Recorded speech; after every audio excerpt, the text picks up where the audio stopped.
3097 সাল। সময় আর সরল রেখায় চলত না। পৃথিবী ছিল নিখুঁত এক 48 সেকেন্ডের লুপে, শেষহীনভাবে পুনরাবৃত্ত। না ছিল বার্ধক্য, না মৃত্যু, না যুদ্ধ।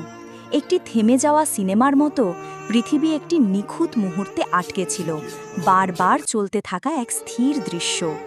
এটার পেছনের প্রকৌশলী লিরা মাইলস, প্রধান লুপ স্থপতি। কিন্তু বাকি মানবজাতির মতো না হয়ে লিরা সব মনে রাখত। লক্ষ লক্ষ লুপ, এক রকম কথোকথন, একঘেয়ে হাসি, এমন সব দুঃখ যা সে কখনো থামাতে পারেনি। এই নিখুঁত বিস্মৃতির জগতে তার অভিশাপ ছিল স্মৃতি। প্রতিটি রিসেট ছিল নিখুঁত, প্রতিটি সেকেন্ড ছিল কঠোরভাবে পর্যবেক্ষণাধীন।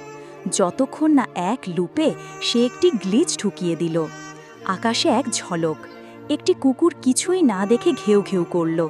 একটি শিশু হাঁটুতে ঘা পেল এবং আর সারল না। আটলান্টিক মহাসাগরের নিচে তার ল্যাবে লিরা আগের চেয়ে অনেক দ্রুত টাইপ করছিল। একটি ভাইরাস বিশৃঙ্খলার কোডে গাঁথা, নিখুঁততার মাঝে একটি মাত্র ত্রুটি। সে থেমে গেল এক মুহূর্তের জন্য, তারপর ফিসফিসিয়ে বলল, সময়কে আবার শ্বাস নিতে দাও। লুপ ভেঙে গেল। সেকেন্ডগুলো লম্বা হতে লাগল। মানুষ হাঁ করে তাকিয়ে রইল। ঘড়ির কাঁটা টিকটিক করে এগোচ্ছে। মেঘ সরতে লাগল। শিশুরা কাঁদল এবং থামল না। শতাব্দীর পর প্রথমবার সময় চলতে শুরু করল। তখনই একটি বার্তা এলো মহাশূন্য থেকে। লুপ বিঘ্ন ঘটেছে, গ্যালাকটিক কন্টিনিয়াম পুনরায় চালুর প্রস্তুতি নিচ্ছে। বাস্তবতা কেঁপে উঠল।